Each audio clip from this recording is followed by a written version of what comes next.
Pokemon X and Y introduced 72 new Pokemon, which still is the lowest amount out of any generation. However, I have to give some credit to the gym leaders as they do a decent job of implementing the new Pokemon into their teams. That's not to say that their teams are perfect, because as you'll see, I think some changes can be made.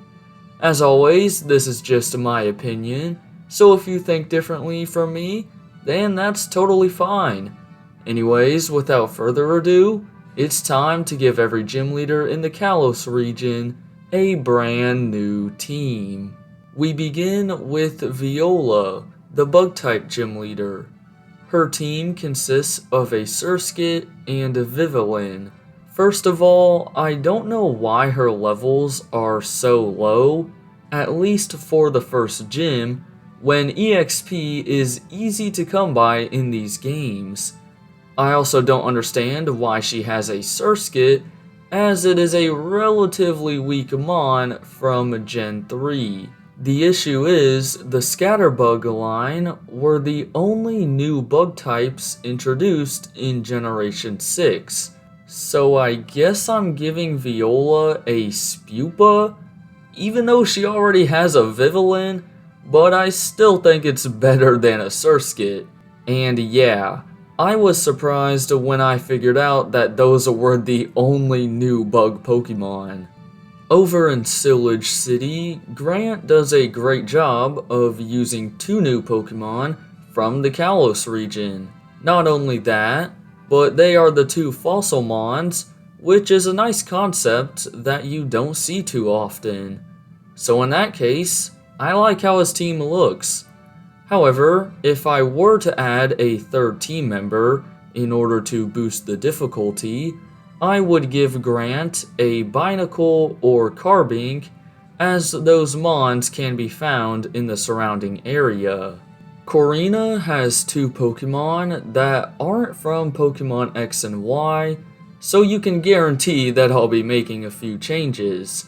However, I'll also be making a change with her Ace, which is something that I don't think I've ever done before. You see, the Pancham line were the only other new fighting types, and Pancham evolves at level 32. Because of this, I would lower Halucha's level and make Pangoro the highest level on Karina's team.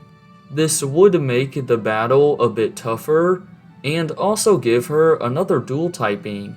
Unfortunately, this would only give her 2 Pokemon, so I would either keep the Mienfoo or throw on a Pancham, even though that would be a little repetitive. I don't get why Ramos had to have a Jumpluff and Weepinbell when a nice variety of grass types got introduced in Gen 6. For example, the Chespin line, Phantump line, and the Pumpkaboo line.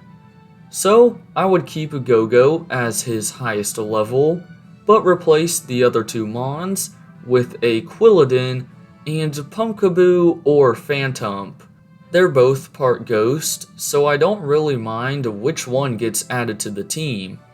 And yes, I know I'm giving him a starter Pokemon, but Ramos needs another evolved Mon, or this battle would be a piece of cake.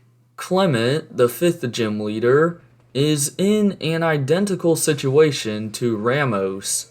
He has a team of 3, but only one of his Pokemon are from Kalos, and the only other new electric type, besides Helioptile, was Dedenne.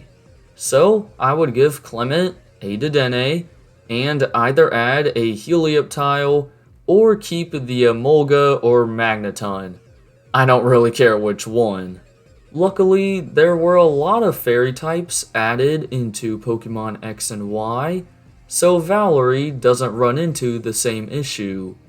She does have 2 Mons from other generations, but they can easily be replaced with Klefki, Floette, Slurpuff in Pokemon X, and Aromatisse in Pokemon Y, as they are exclusive to those respected games.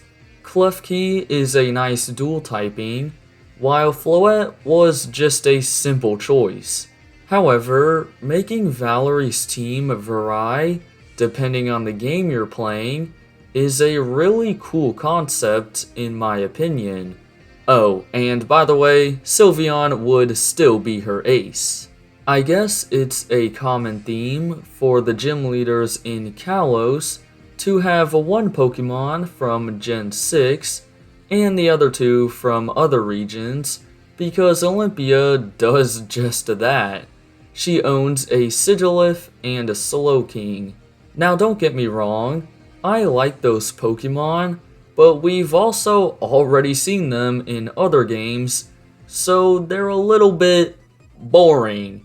Instead, I would replace those two team members with Delphox and Malamar. These Gen 6 Mons retain the awesome dual typings, while also maintaining the challenging aspect. And just like Valerie's Sylveon, Meowstic would stay as Olympia's highest level.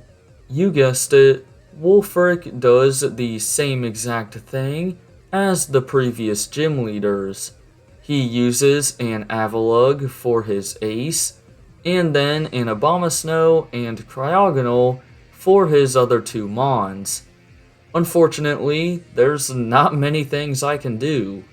Grant already uses an Amora, so I kind of want to refrain from handing him an Aurorus, but I might have to do that. Now this is the 8th and final gym leader, so he can't be stuck with only two Mons.